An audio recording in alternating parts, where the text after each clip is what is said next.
Okay.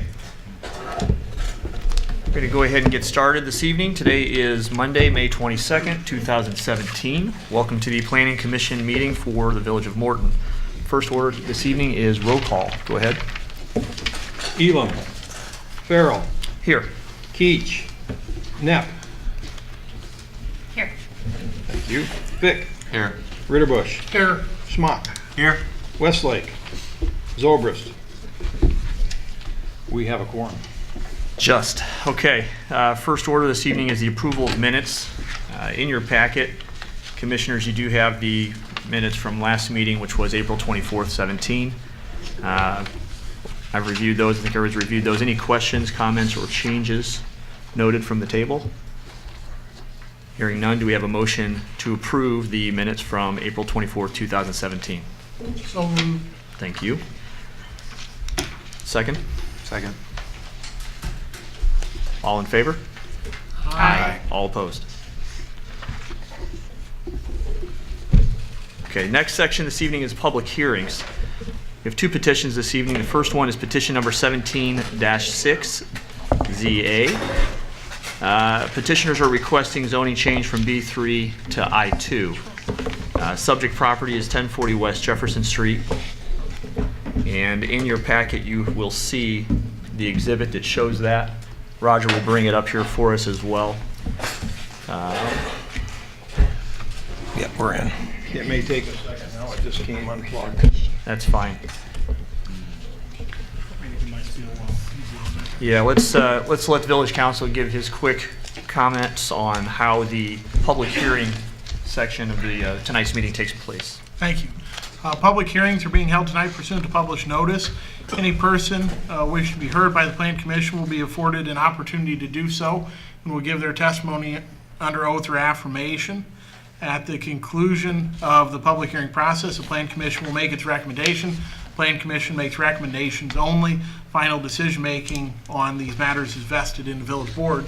Also, on a night like this, when we have 5 of our members present, as a reminder, in the event tonight, the vote of an absent member is required to determine whether the approval of the Plan Commissioner is or is not granted.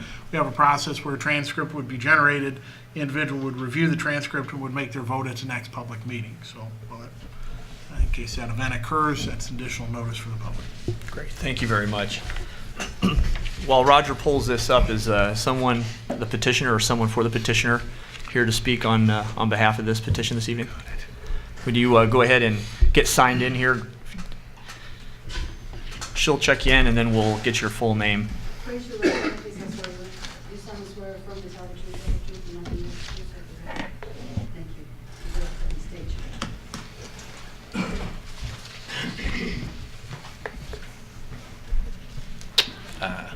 Hello, everyone. My name is Philip Young with Profab Incorporated. You're going to have to speak out. Okay. I'm Philip Young, and I'm Vice President with Profab Incorporated.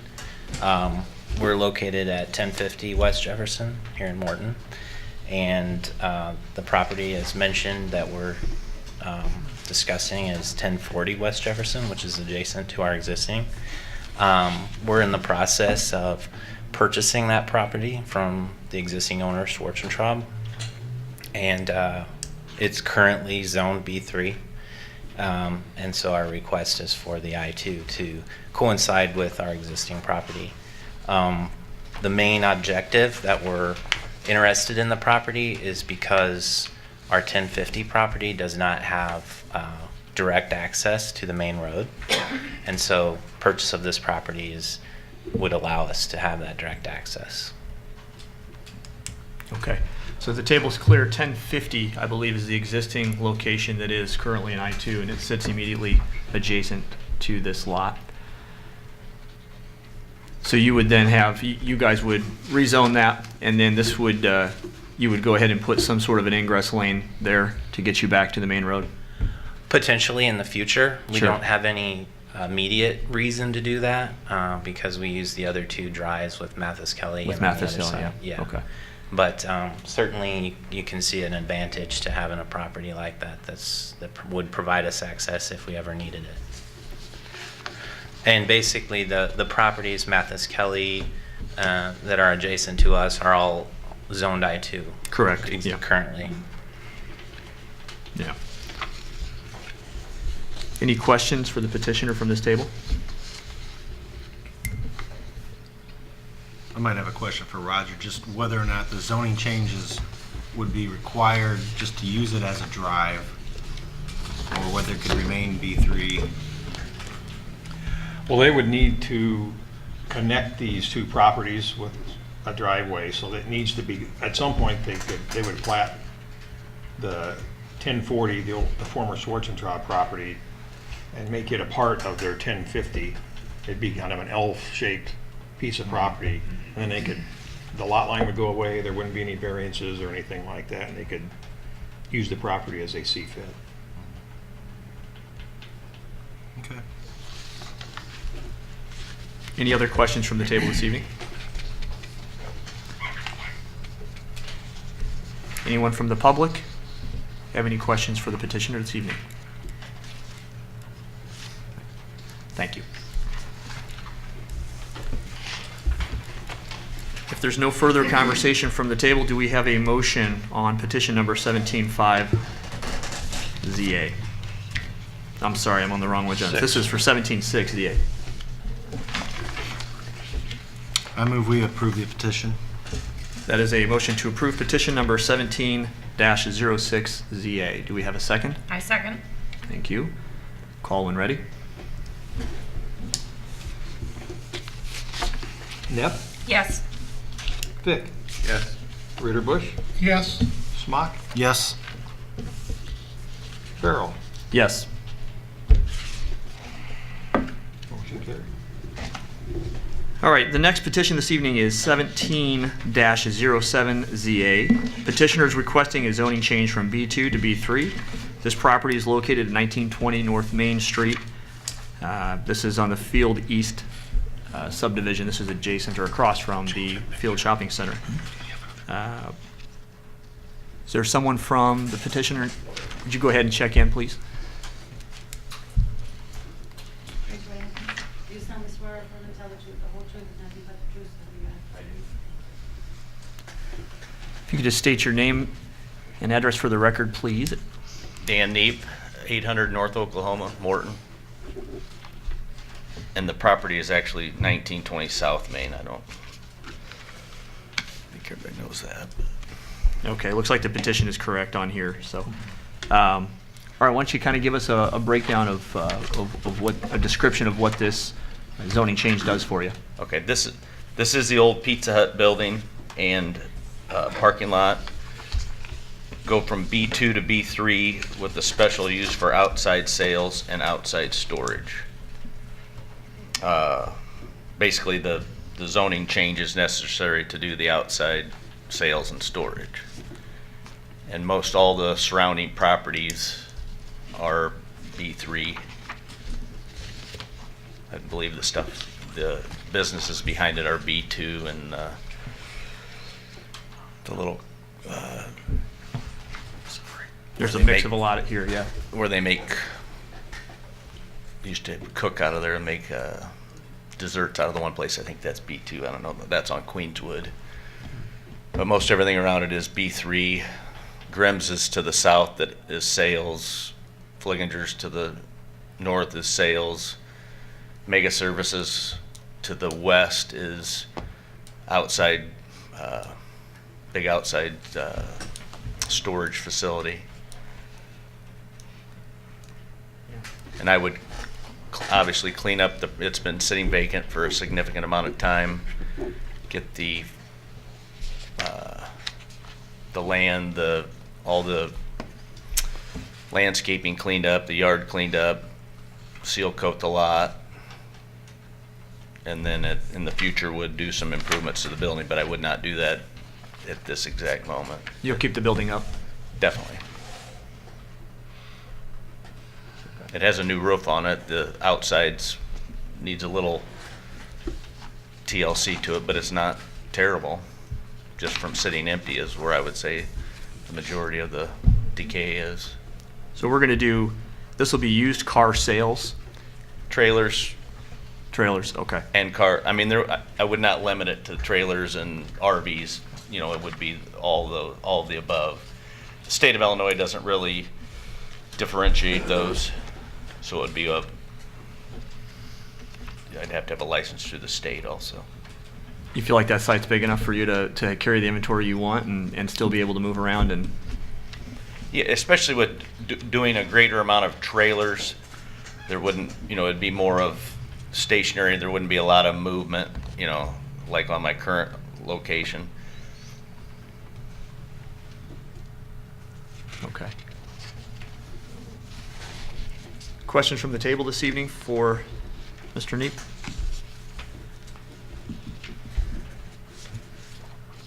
When we look at a special use for outside storage, one of the questions I always have is how does that potentially impact adjacent property owners? In this case, has there been any conversation regarding the R4 and R3 behind it, or R2 and R4, specifically the R4, because it kind of comes right up to that area there, and those are 2-level, aren't they? Right, yeah, they might be 3-level, they are 4. Do you have you put together any kind of a preliminary site plan or anything that would show us kind of how this might lay out once you're? There was the original picture showed I saw a fence. Okay. That's pretty much, the fence would be towards the back, and really the only property affected would be the Hushin building there. Well, and I don't think- those 2 office buildings directly behind you. That's that one. And really, if you look at a 6-foot fence, it's not very tall to restrict anybody's line of sight. You put a van in there and it's taller than 6 feet, Yep. or trailer. Would it be a solid fence or a chain link fence? It would be a chain link with, Slats? yeah, Do you do any repairs on site? no. No? So there won't be any vehicle servicing on this site. This would absolutely just be sales. Correct. Okay.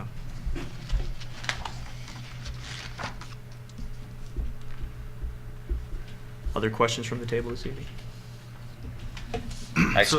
Go ahead, I'm sorry. Oh, it's okay. So the use of the building, would it be kind of as offices? It would be office and then just strictly storage right now. I would have to have an office there Okay. for the sales to satisfy the state.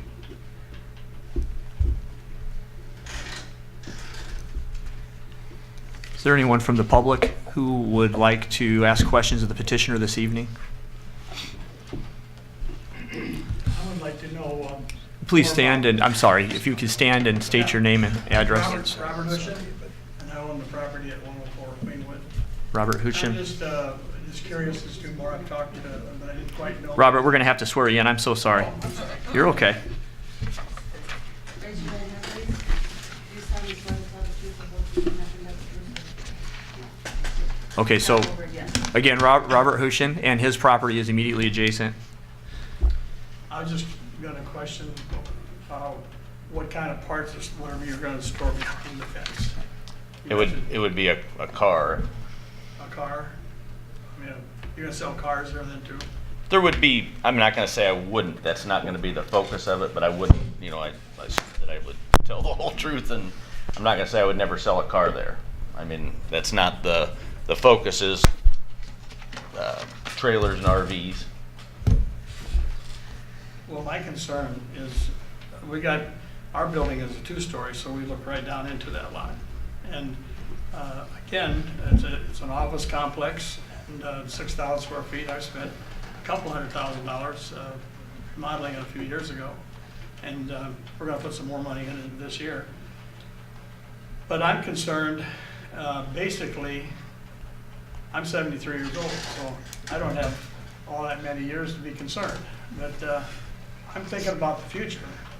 Oh, when the north gets built up, they're building out there like crazy, and the property gets so expensive they can't afford it anymore. Maybe they'll want to move south, and the decisions we make today are going to have a huge impact on our tomorrows. And like I said, you got more tomorrows probably than I got. So, but I'm just concerned that, because this You got the school system out here now, just bought a big chunk of land. Again, does it fit for the side where we want to see growth?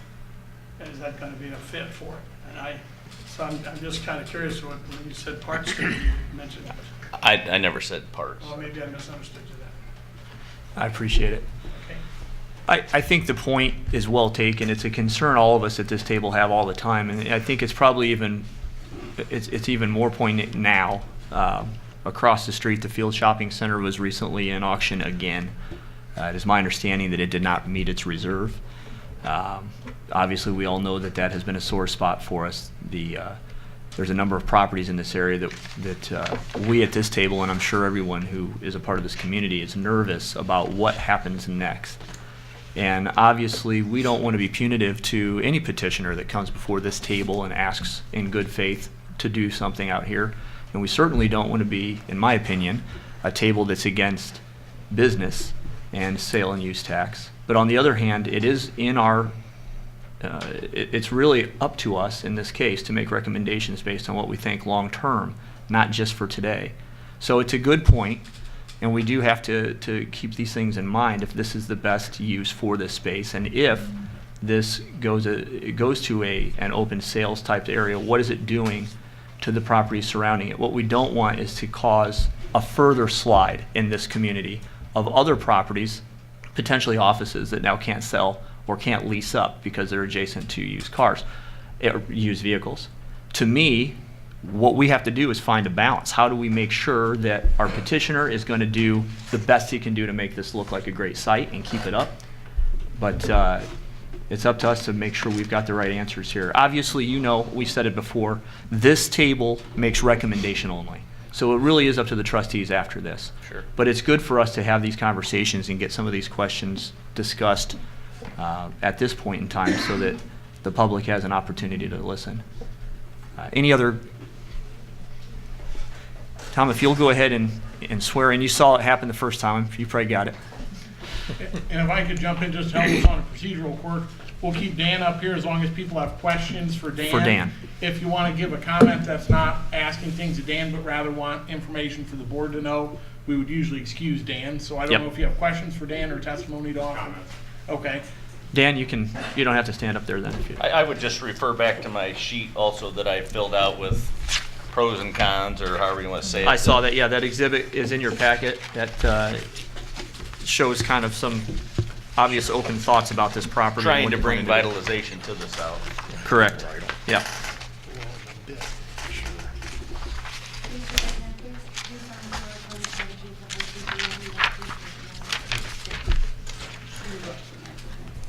the My name is Tom Quinn. I live at 1008 East Monroe, and I own the second building behind the Pizza Hut, which is a commercial office building. And when I bought that building 30-some years ago, the south end was the thriving part of the community. We had a shopping center out there. We had the country market, a drugstore, a furniture store, all kinds of miscellaneous stores. The movie theater was moving right along, and it was just a vibrant part of the community.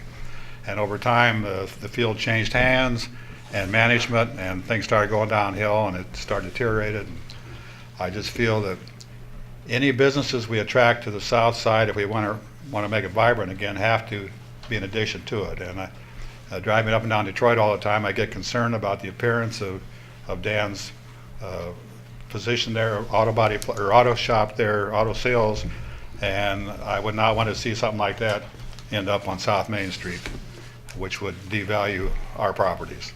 So my concern is, whatever we do, let's make sure we make the south end of Morton vibrant again. So that's it. Thank you, Tom.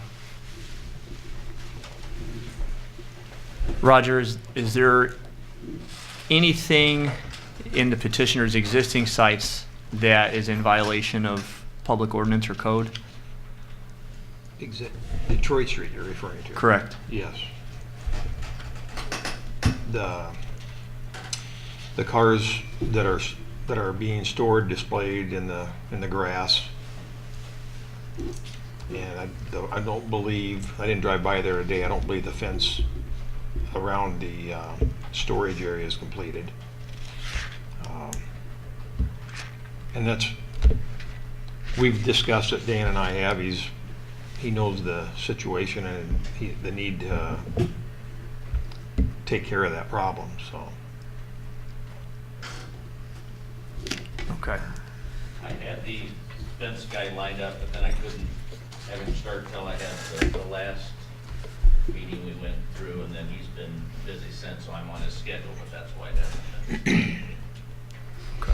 I was ready to go with it, but then I had to get the special use. Any other questions this evening from this table? Yeah, I've got a comment. Go ahead, Mayor. So, to me, it would appear that the site plan is not adequate. I mean, I would think that you talk about landscaping and other things you're going to do, but they're not, enumerated on a site plan, which is really what the village is going to look to to prove that you're doing what you say you're going to be doing. I would like to see the vehicles where they would be lined up, traffic flow, those types of things, lighting. Typically, special uses are reviewed on an annual basis? No. Once they're Once it's- approved Once they're in, they're Okay. in. Now, if a special use is vacated for a year. for a year, then it does come back up, or it goes away. Have they ever put a time frame on for review of a special Compliance? use? Compliance review? Okay. We haven't in the past, but it's something that I also am thinking and concerned over existing issues or ordinance problems. So I see this as a rezoning, which is one issue, and then the special use request, which is the separate one. And from the rezoning standpoint, it makes sense. I mean, this is surrounded by B3. From the special use, I don't feel like I have enough information to really vote on it tonight personally.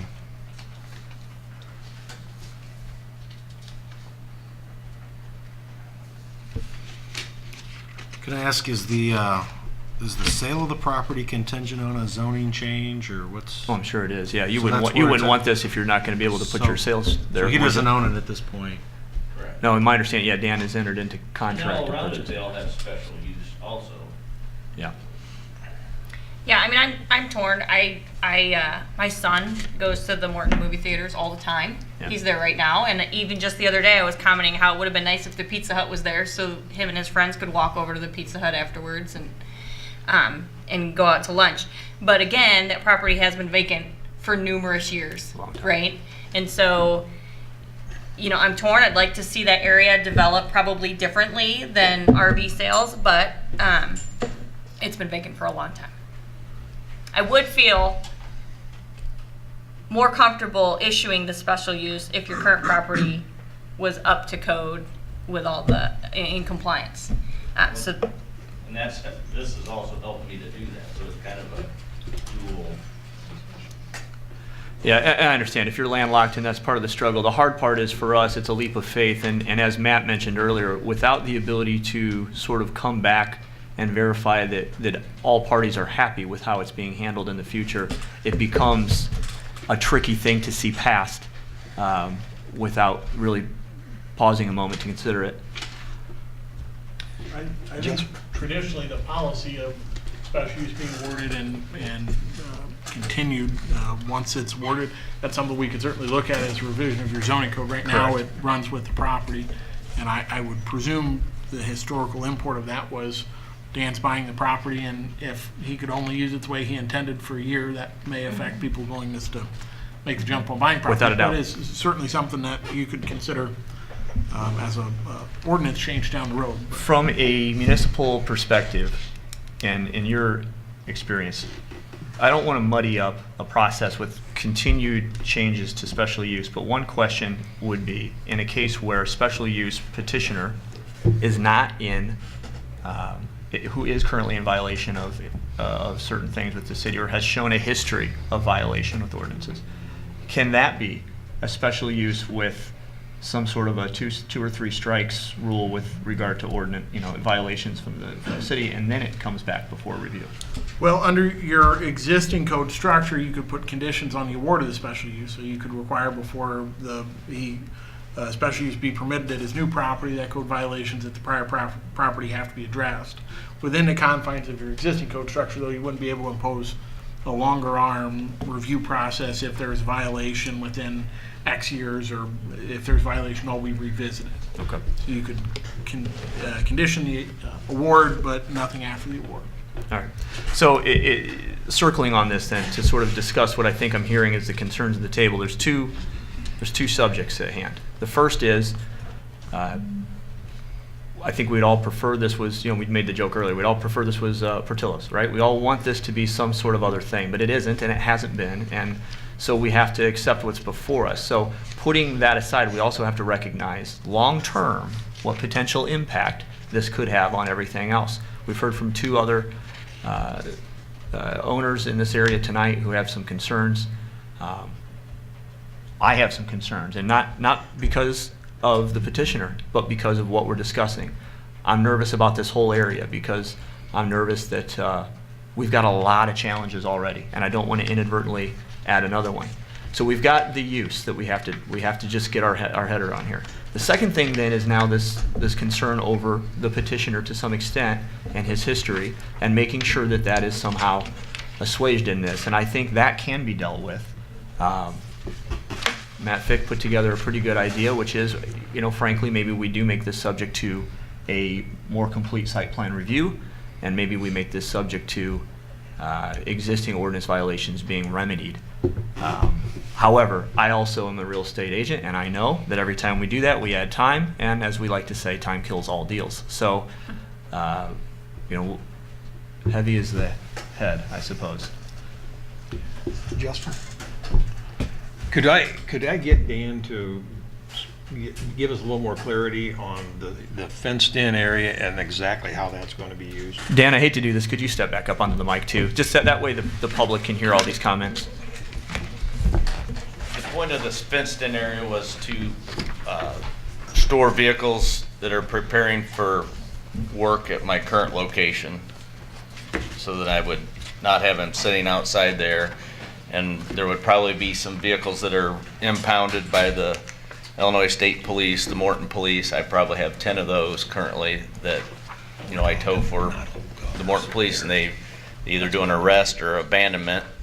They become my problem until they're taken care of. So that would be something that might be in there. So the purpose of the fence is security to some extent and Yep. keeping the public out. Correct. I think that the thing to consider isn't just, if these were just, we got 27 new Chevrolet cars lined up back there, that's one thing, but that's not what these are going to be. Sure. Am I correct in that? I mean, it's going to be cars that you're going to be working on that you haven't gotten to yet. So it's going to be more really of what we already have on Detroit Street.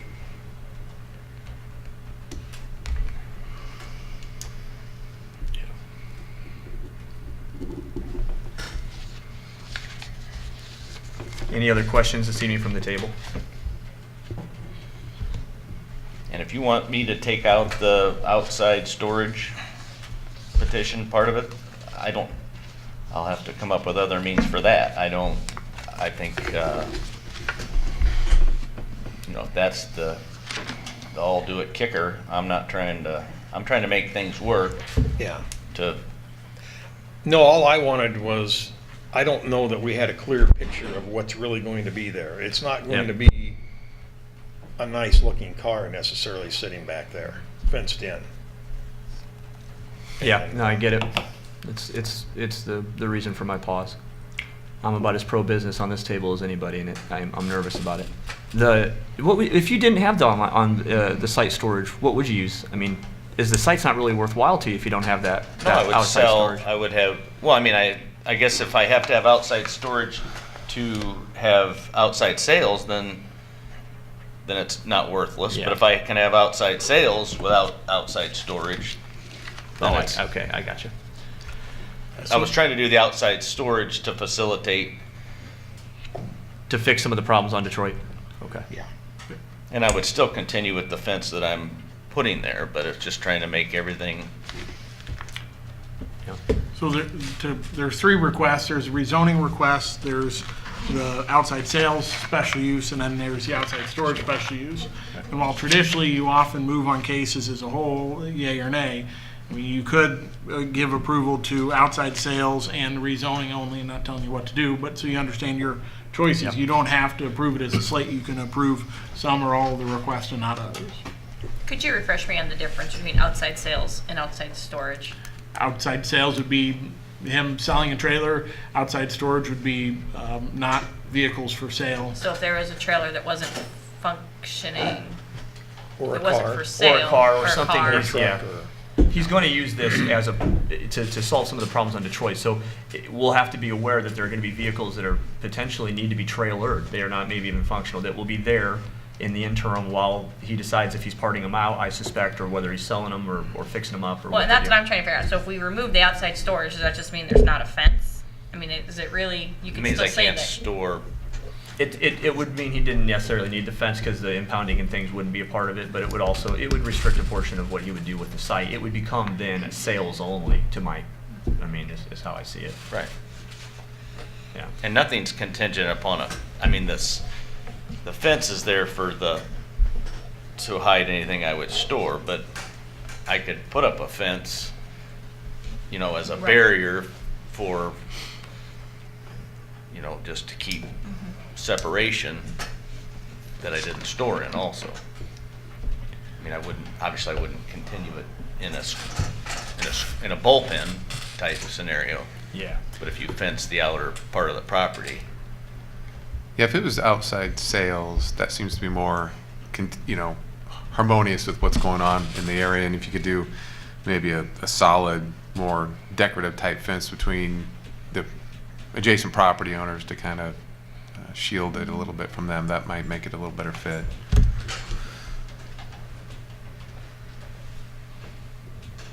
the fence was going with the storage part. Right. Got a question in the back. Oh, yeah, Tom. I have one more question. I was just wondering if you're going to have an ingress and egress, if you would get this place. I wouldn't have changed You want that. to change, because that belongs to the properties in the back. No, I would not change. I wouldn't. My goal is not to, I'm gonna have traffic, but it wouldn't, with the RVs and the trailers, it's not gonna be like the car traffic. Yeah, I want it to be a lot, but realistically, you're just not gonna have as much traffic there. So you wouldn't be bringing a wrecker truck down there with a car that needs to be picked up then, right?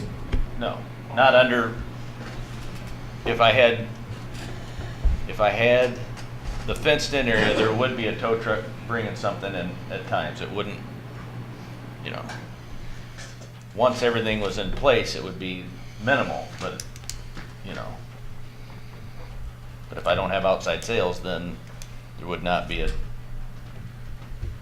bringing in stuff. One of the challenges of this site, just so the commission is completely aware, is, I'm going to step away from the mic, but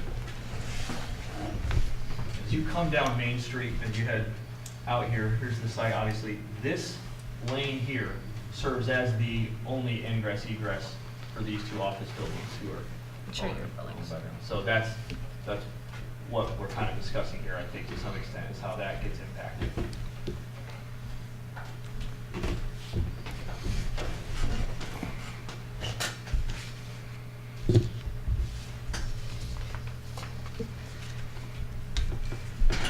What, as far as exterior lighting and parking lot lighting, have you looked at that at all? Are there any changes that you plan to make on that? Do you plan to light this up at night for, I wouldn't do a Winter big months? lighting package. okay. It might become necessary, but at first I would not.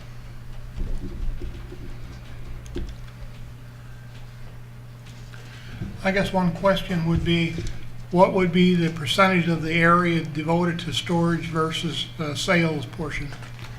In the original drawing, it was about 50-50. 50/50. So sales up front on Main and storage in the back, is that what Correct. you're talking about? Yeah, there should be a drawing. Did I miss that? You did. always have trouble reading these. This is mine. Got it.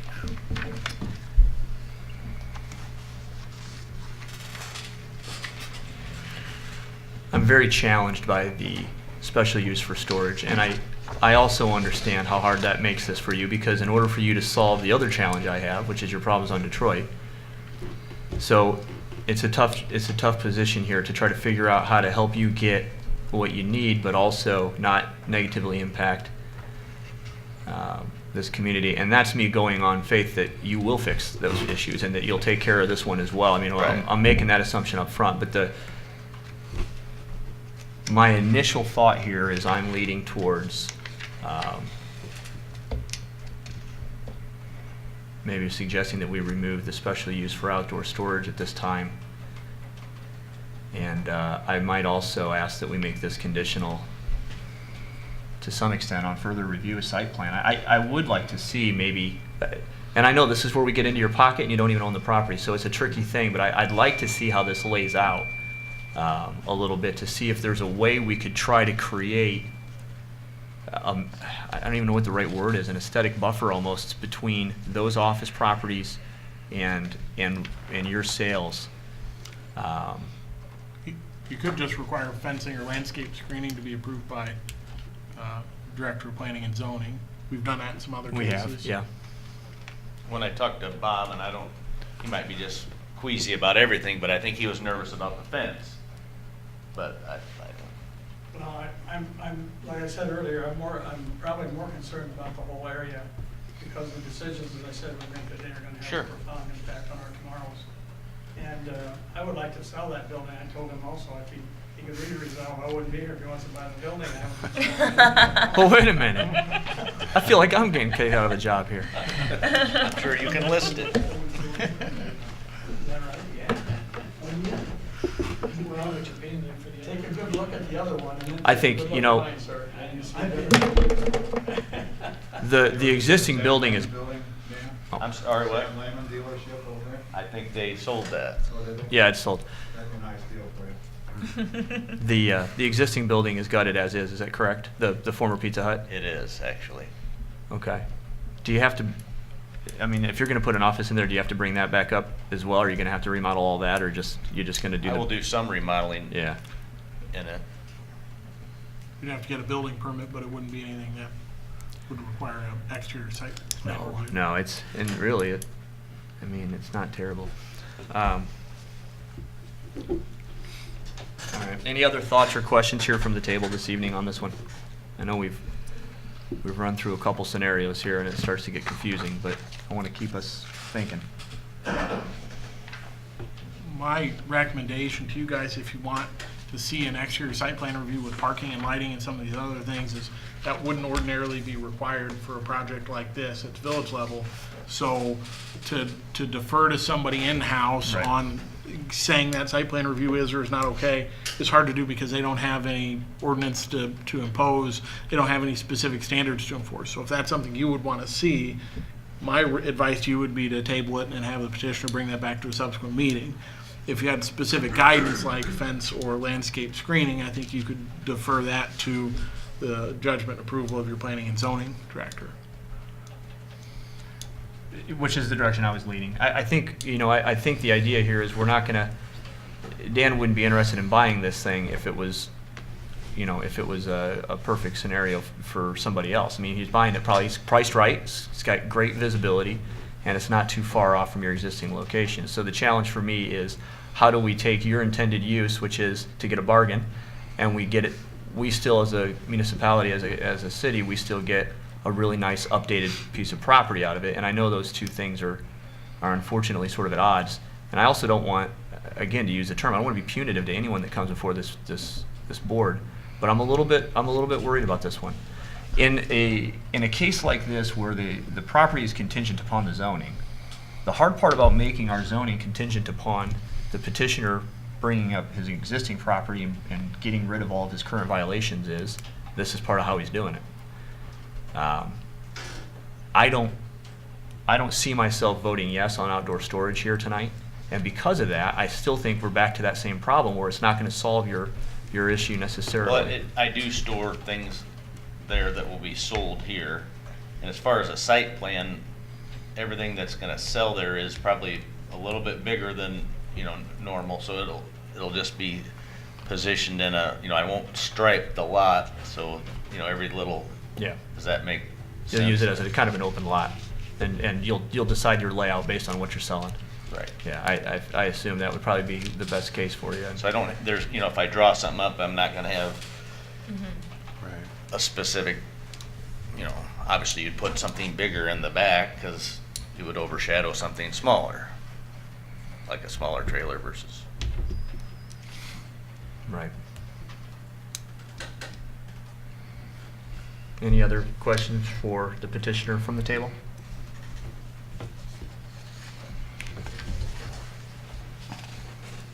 And I don't have a problem with drawing the storage. That's, I appreciate it. I think, unfortunately, the concerns are probably and I knew that going in. I get it. Yeah, I know you've had plenty of conversation, I'm sure, with Roger prior to this, and it's just a tough one. It's this whole area of Morton is very tricky right now, and with that field shopping center having gone to auction on the 27th, I believe, of April, and not hitting its reserve, that doesn't send any good feelings either. And so the concern now is, overall, do we need to start targeting this? We had a good point from the public that, let's go down the road 5, 10 years, maybe 15. What does this whole area look like then? And that's really what part of our job is to try to protect that as well. And with the schools having purchased property down the street, and with city infrastructure, I believe, heading that direction for additional housing, an argument can be made that at some point that 155 corridor and the Queenwood exit becomes a popular and useful way to get in and out of our community. And that might be just the thing that is needed in order to bring another supermarket, or that one anchor that helps rebuild and revitalize this area. And what we don't want is to have a challenge property, which you could be potentially. well, it already is. And that's part of the deal, as it is. But right now, it's not sold, so it becomes part of a greater piece of the mold. But on the other end, we have a duty here to protect everybody, and that includes the petitioner to some extent. We have to look at this and weigh our concerns and make a judgment call. So I'd like to hear from this table any other special recommendations or concerns that you want discussed before we move on it. Mr. Chairman, I'm willing to make a motion. Make a motion that we accept the rezoning request from B2 to B3 and the special use permit for vehicle sales only. Okay. A petition has been made. On this petition, we will rezone the property to B3, and we will allow special use for vehicle sales only. The outside storage has been removed from that. Do we have a second? I'll second it. We have a second? To save us a second vote on this, I think your presumption is you would be denying the request for outside storage? That's correct. Okay. Mr. Chairman, is it appropriate to add the further condition that Director of Planning and Zoning, Planning Development for the village would deem some sort of screening as appropriate between the adjacent commercial buildings and this property? I'm in agreement with that. I think it's a good intermediary to make sure that there's another level of oversight to both make certain that this works for the petitioner as well as for the community. Are we concerned about the screening on the lane coming in, or just at the back where it butts up to the commercial properties? I'm mostly concerned with curb appeal all around, but specifically how it affects the adjacent properties, which will be at odds with this zoning. And it's sort of the peculiar ingress and egress of these lots causes me to have this pause. I typically would see a way around it. It's the challenge here is you look like you're entering into this particular sales shop to go to those professional offices.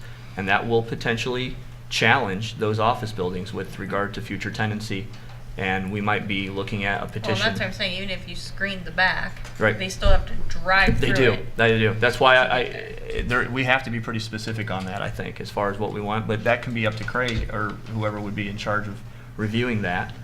But yeah, I would like to say that, Counselor. How now, from a procedural standpoint, we're saying that the current agenda item that we're discussing is now down to 2 items. We're doing the rezoning, we're doing the special use for vehicle sales. When we add these conditions, do we add them in as a part of the vote now? As long as the movement and the party who seconded is agreeable to that, it'd be added into this motion. All right. So then, as a further amendment, I suppose, or addendum to the earlier zoning change and the allowance for special use, Matt, you are saying you would also like to see a landscape buffering approval by Craig Loudermilk. Correct, yes. That's not by Craig, though. Who's going to be the lucky winner? You're looking at him. That's why you get the big bucks. Okay. And are we going to put a condition on there for the current property, the Detroit property, to be in compliance? Or Are you adding that? I'm just discussing it? Well, the motion is out there. We have not had a second yet, so this is the time to consider all items to put on that. Matt actually did Oh, second. we did second. That's right. All right. So we would need to addend it and then revote. The conditions for me, I say anytime someone comes before this table for a special use permit and there's even a remote conversation about it because of some challenges with the site, that we need to verify that that petitioner is in good standing with the city. And I suspect if he moves forward, he'd be able to get enough stuff moved around that he could get those problems solved. But I do like that condition. I want more people at the table to weigh in on it because I don't want to dominate all the conversation here, but I do feel like that condition is fair.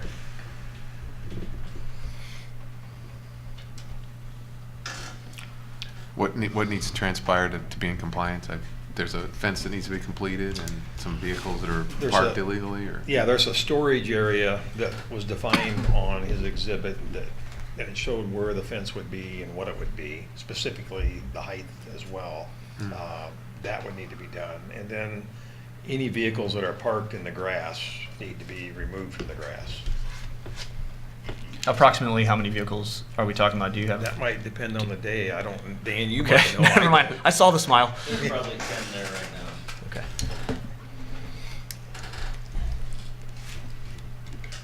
And they're back. Yeah, towards the rear of the property. Yeah.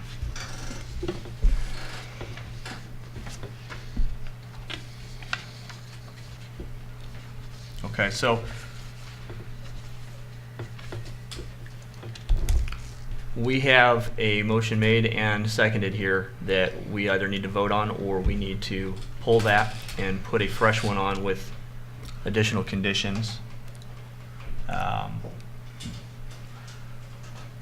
Procedurally, So Gerald, as the movement could approve there's been 3 amendments suggested, those 3 amendments to the motion being a condition that there be landscape screening installed that is deemed satisfactory by the Director of Planning and Zoning. The second condition being that the issues at the Detroit Street property be resolved. And I kept a little, is there a third thing that I missed there? I think that was it. That was it. that was it. I will amend the motion to include those 2 amendments. I will second his motion. And I need the water. Petitioner, go ahead.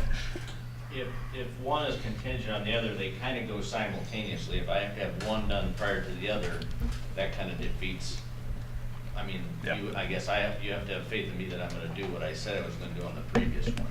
But if it's, there is that time element. Understood. I think the idea here from the table is we're taking a leap of faith no matter what. I understand. We're just trying to stack the deck as much as possible so that we can feel like we did our job. I think our hope is that if this does continue forward, you'll be as reasonable as possible and make sure that this stuff's done. That's why I just meant that if it was contingent on that fence being done before this starts, then that's Right. One fixes the other, and you can't solve them simultaneously. So Dan, is it safe to say that by this being approved as they're discussing right now, that would free up enough space if you took the trailer type vehicles and whatever you would be moving out to this new spot, that you would be able to get everything else off the grass? Is that? Correct. That's okay. Okay. So we have the motion addended. We don't need a, we don't need a second now, do we? Matt confirmed his assent to the amendment, so. All right. Is everyone aware of what we're about to vote on? We are voting on a change in zoning to allow B3. We are voting on a special use to allow outside sales.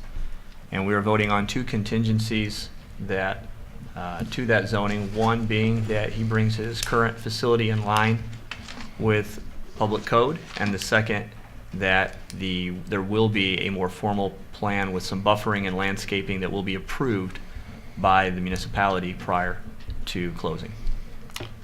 And last thing you're voting on is to deny the request for outside storage. Correct, and yeah, that's correct, and we will deny outside storage in this particular petition. Well, I have maybe a couple questions. What Roger's recommendation would be if he's willing to share it, and whether this amendment, what we've got situated here, would resolve concerns from the neighboring property owners. I'm going to go out on a limb and say no, with regard to the surrounding property owners, that this probably doesn't solve their problems. I think their concerns for them is more the use in general. Am I right on that? Yeah. You know, their concern is that we have a change here that is going to take what was a restaurant property and turn it into, you know. Yeah, these situations always I'm kind of torn because we don't want to keep a vacant property held hostage by our hopes and dreams for the future, but we also realize that what we do today can impact the future. So we kind of went through this a little bit with the old Restmore, where, you know, people kind of enjoyed the vacant building, you know, and were concerned about what it could become, and so we had those concerns. So it always, I mean, I'm just saying I'm kind of torn because I kind of see we want progress, we want things to be able to be sold and bought and sold in this community, and to today's market, this is what this property could be. So I mean, I just say that to say that I'm kind of torn about it. Yeah. I mean, it's a difficult decision. Yeah, I agree. And I'm kind of torn on the compliance thing. I realize that this would help alleviate that, but those rules have been there, right? So you kind of got yourself into a bind with the rules that were there, and now you're trying to get a way out of it, which doesn't mean that you won't necessarily get yourself in a bind again, I guess, is what I'm concerned I'm not about. necessarily trying to get my way out of it, I'm also trying to expand business and growth and things like, you know, there's Okay, more yep, to it fair, than yep, that. that's true. There's way more to it than that. But we always look at the negative of things, I mean, unfortunately, that's. It is. The hardest part about it is it's what we have in front of us, and so we have to make those kind of tough decisions. They have to inform our decision making because it's all we have to go on. Any other comments here? I didn't hear if Roger had a recommendation or if he's willing to share it regarding. Well, This as I've motion. thought about it sitting here, what I wouldn't do is put a fence up across the back of that. That would separate Dan's property from their property, because that's not going to be a very attractive thing to look at. And since we're not going to be doing this, he's not going to be storing vehicles that are in some sort of disassembled condition, there won't really be a need for that, but we could I would look to do more landscape screening and make it look a little more softer instead of harsh.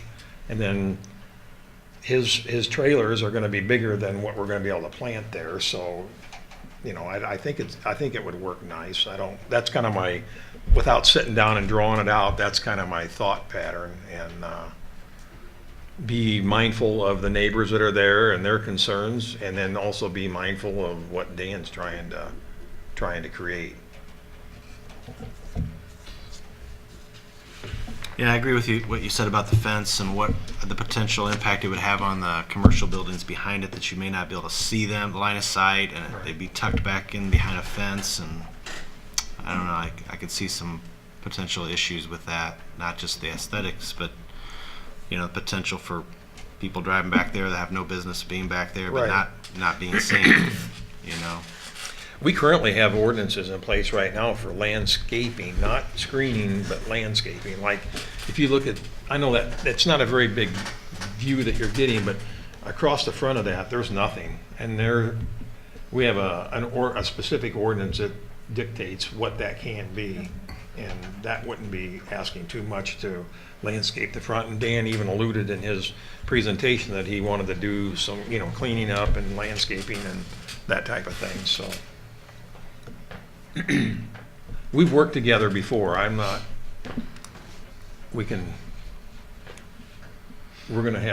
have a good understanding of where we're going.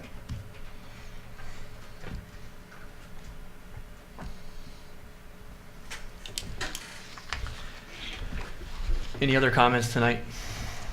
We've got, obviously we have a further amended, we've got a motion out there and approved and ready for vote, but I want to make sure everybody's had a moment to go through all this stuff, because there's certainly lots to consider. It's a tough one. There's no slam dunk here. Anytime that we have to do something that, you know, potentially conflicts with the wishes of a neighbor, it's unfortunate. But this is where we're at. If we have no other comments, we're ready to vote. Can we restate the motion, please? I know We can. I know it's long. No, but, you're right. We will. Sorry. So we are making a motion to approve a zoning change to B3. We're making a motion to approve outside sales. We're making a motion to deny outside storage. And we are placing all of those approvals based on further review of landscape buffering by Roger and the petitioner bringing his existing property on Detroit, which is out of public code compliance, into compliance. So those are the conditions of this motion. Clear as mud? Mm-hmm. I think we're on track. Roger, if you want to call when ready. Knapp? Yes. Vic? Yes. Ritterbusch? Yes. Schmock? Yes. Farrell? Yes. That's the recommendation that we will take to the village board their next meeting. So you understand the process now. So this will go before the village board and the trustees. You'll want to be at that meeting as well, because I'm sure you'll have another round of questioning. But they'll make the final determination, and hopefully we'll solve some of these problems. I know it doesn't fix the use for you guys, doesn't fix the use, but at least we can try to make this look as good as possible so that the implications are not as negative as you fear they'll be. And I think that's the best we could do with what we had in front of us tonight. So thank you all for your time. If there's no further conversation regarding the public hearing section, I believe we will. We have a few more hearings. What's that? So we have a few more hearings, Oh, so don't close the hearing. Do we really? Oh my goodness, what did I do with my agenda? They're on the ordinance changes. Oh, that's right. Okay, yeah. So next item up is ordinance changes. Just so the public is aware, there's no further petition items. So if you guys want to stay, go ahead. If you're clear to roll, if you have other places to be. I know this is an exciting room though, so don't feel bad about sticking around. Justin? Yes, sir. Would you, I know we've been into this thing for an hour now. Maybe most of you do know Rod Blunier. Rod's on the village board. He's the trustee liaison to planning and zoning now that we've had a new election here. And I just wanted to get him introduced here and to each of you. So Rod is now going to be sort of our liaison from the trustees. He's taking the role Randy Belsley previously held under the other administration, and hopefully we'll have less challenging meetings for you to be a part of. Well, you'll get to see some of the stuff, but we're always excited to see. And at the end of the evening, I'll always ask if there's anything that the trustees would like to present to us as well or just discuss. Okay. So Welcome. Thank you. Okay, so ordinance making amendments regarding sign height variance in the interstate corridor. We, of course, discussed all of these at our previous meeting in April. We've had some time to review these as they are. There's 3 of them that we'll go through. This first one, the amendments regarding sign height variance in the interstate corridor.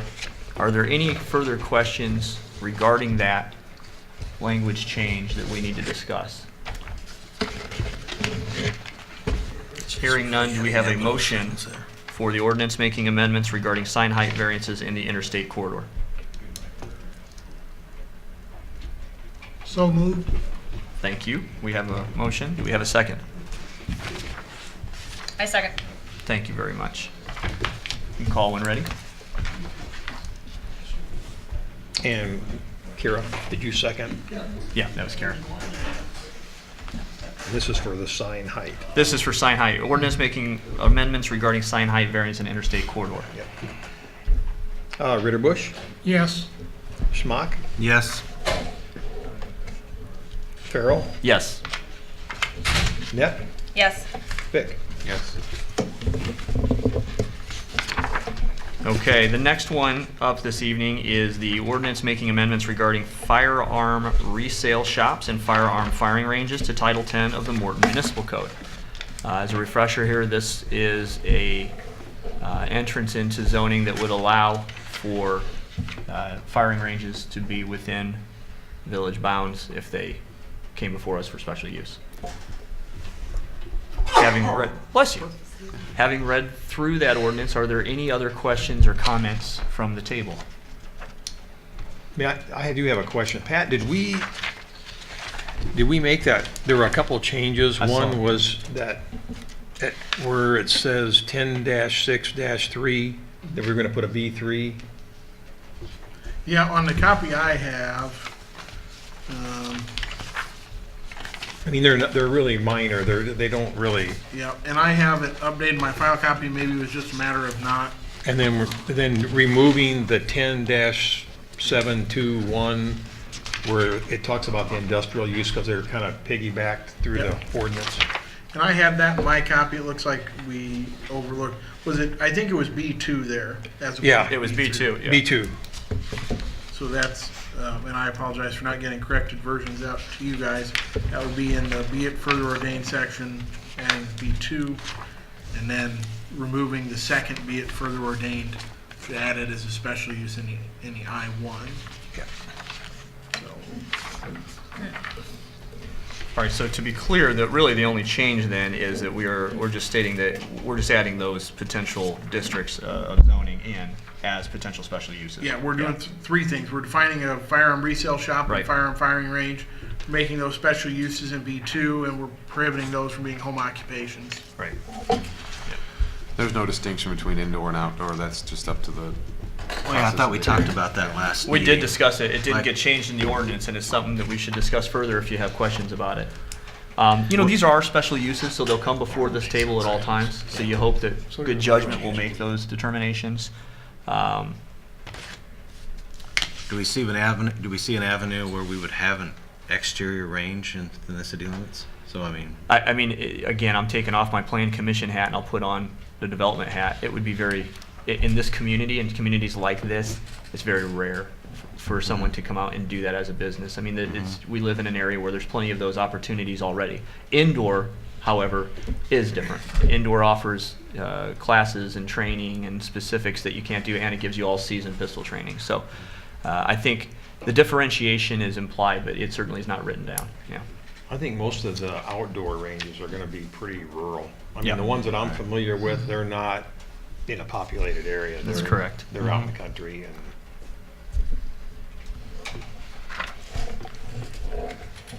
Any other questions, though? Any other comments? The last be it further ordained is missing an E. No big deal, but And further? further.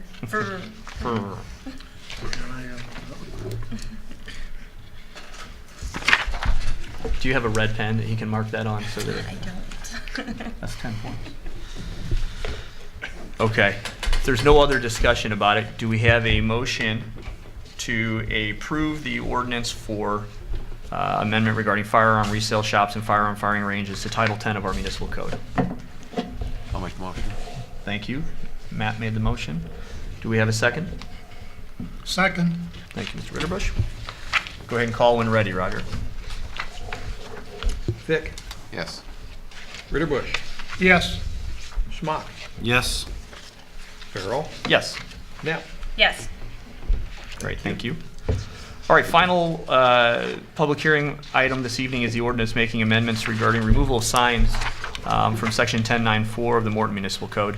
Again, this was also discussed at our April meeting, and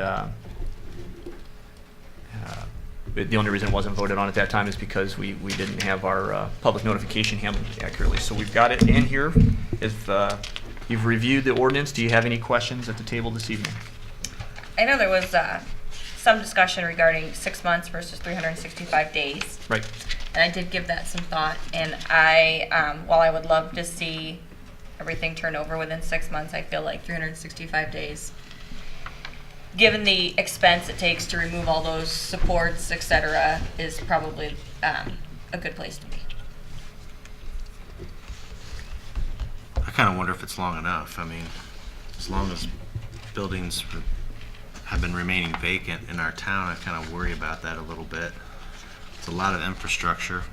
Certainly 365 is better than 6 months, but I just wonder, I don't know what's typical. Fast. In some cases faster, but it doesn't mean it's right. I mean, we have to make those decisions based on what we feel is best for our community. You know, and I think if you go to different areas and you go to different towns, they all have a little bit of a variation. The heights, well, you don't really have any variances on signs out there that I'm aware of, do you? No, I don't think so. But, you know, the condition here, and correct me if I'm wrong, but the condition here is really specific to those signs which already have previously a variance that is allowable. Is that correct? No, it'd be all signs. It's All any signs. sign. Any So we're talking, yeah, it's tough. I mean, if you go up into the Glendale, Naperville, Bolingbrook, they're very, very tight on how quick, because they turn over quicker. Well, as an example, so I don't know how long Kmart's been vacant. Right. How many days does that have left before you have to start dismantling the sign and taking that thing down to the ground? It's almost there. Are we already there? Well, is that sign shared though? Isn't it That's, shared? there's not a Kmart sign freestanding like that. Their It's signs field- are It's a off the plaza building sign. Yeah. immediately. Okay, but if it were just a I Kmart think They we're have the to ones come like down. Ruby Tuesdays, right? Ruby Tuesday. Ruby Tuesday is a good example. And that one, it gets a lot of sight, obviously, from the interstate. It does. And is that like a $10,000, $20,000 ordeal to re-erect a sign that was just there? Every bit of that. Well, Yeah. what if they leave the infrastructure in, the footings and everything, and they just pull the sign, set it aside somewhere, you know, just to get the visual impact? If they're not in concrete, I mean, depending on how they're Right. attached, yeah. Well, that's- there's one sign on 74 coming westbound that's not rented now. They've got it that you can rent the sign.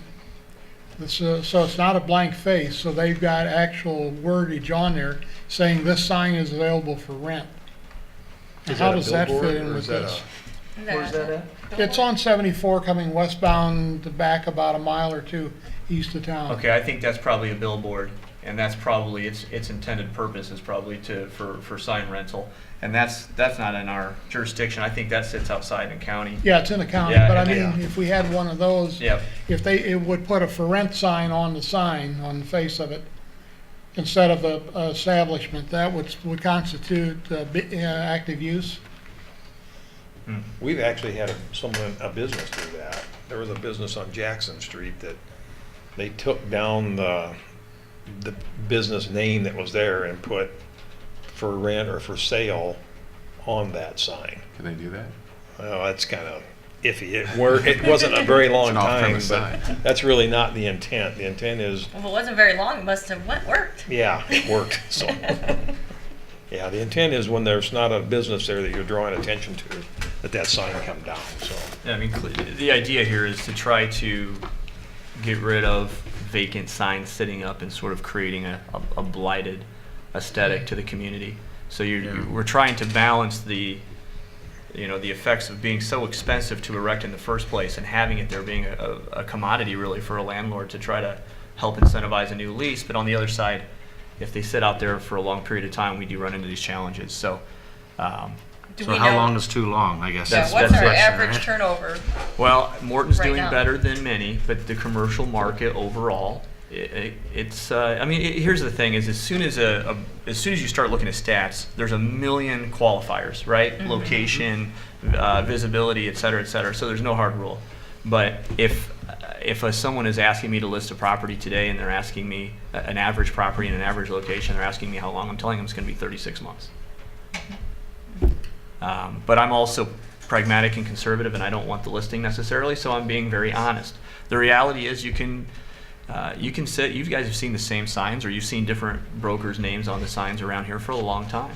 It takes a while, and the bigger and more substantial the property, often the longer, and potentially the need to come up with creative ways to come up with somebody else. So the deal is, if you think about it like this, Ruby Tuesdays as an example, if you decided that you're going to put in a restaurant and you go and you start negotiating with the landlord, you're going to negotiate about the price of your lease. You're going to negotiate about the terms of the lease and what equipment you have. And then you're going to negotiate things like signage and build out.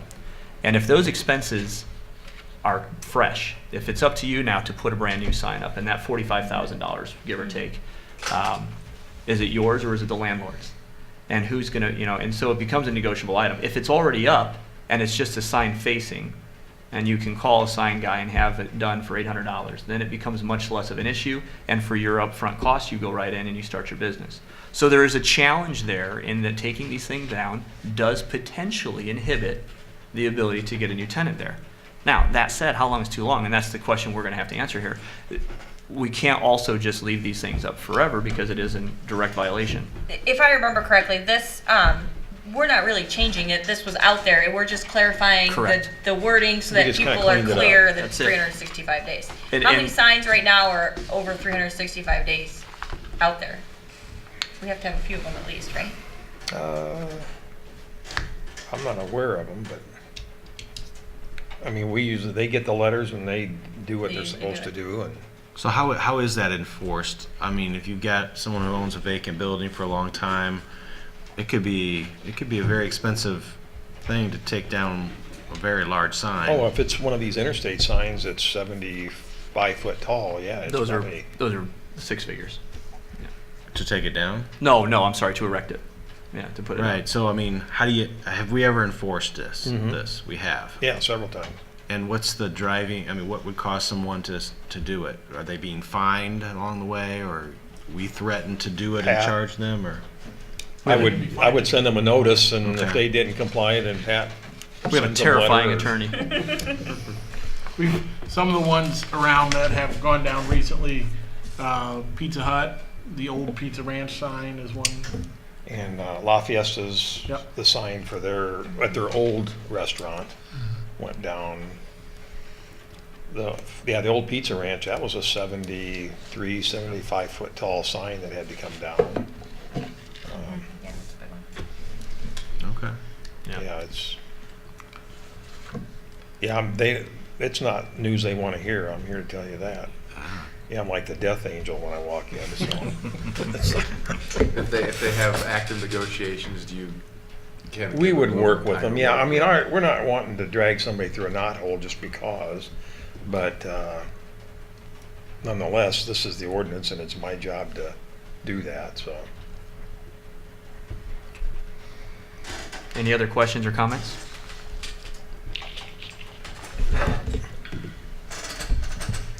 Okay. Hearing none, do we have a motion to approve the making of amendments regarding removal of signs in section 1094 of our municipal code?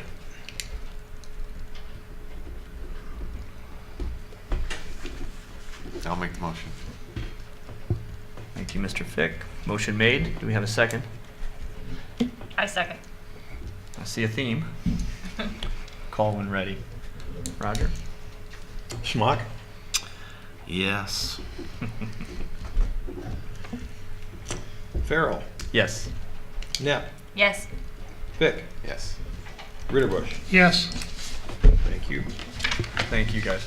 That concludes the public hearing section of this evening. On to other business. In your notes, you have the rules of procedure that we saw last month. Had to put some of those into practice this evening, actually. Not perfect at it. Hopefully, you've all had time to review these. These are essentially a refresh of the protocols for public hearings specifically, and how we handle things like cross-examination, and how we handle things like this evening where we would have, had we had another member missing and we were not in a quorum, how we would handle those votes. Any questions, comments, or thoughts regarding the procedures that we're about to vote on? It's my understanding we're voting these as, basically, we're adopting these as our regulations. Correct. Yeah, okay.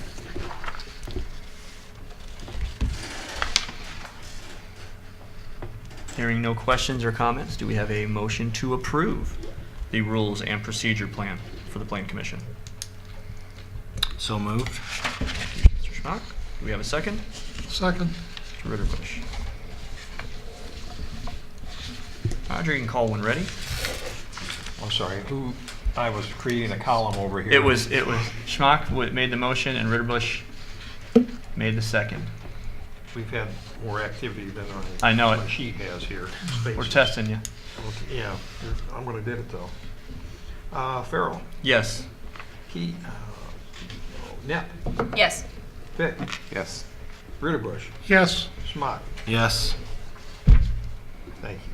Thank you. Roger, anything from you tonight? I'm sure you're just done talking, but No, nothing else tonight. Thank you. all right. Mr. Blunier, anything from the trustees this evening? No, just thanks for letting me attend. This has been very interesting. I like You thought you were the only one that had fun. Yeah, this is fun. All right, well, if there's nothing further this evening, do we have a motion to adjourn? So moved. Motion made. Is it a race to second? I second. All in favor? Aye. All opposed? Thanks, guys, and really thank you for all your careful consideration tonight. That was a tough one, so I appreciate all the good work.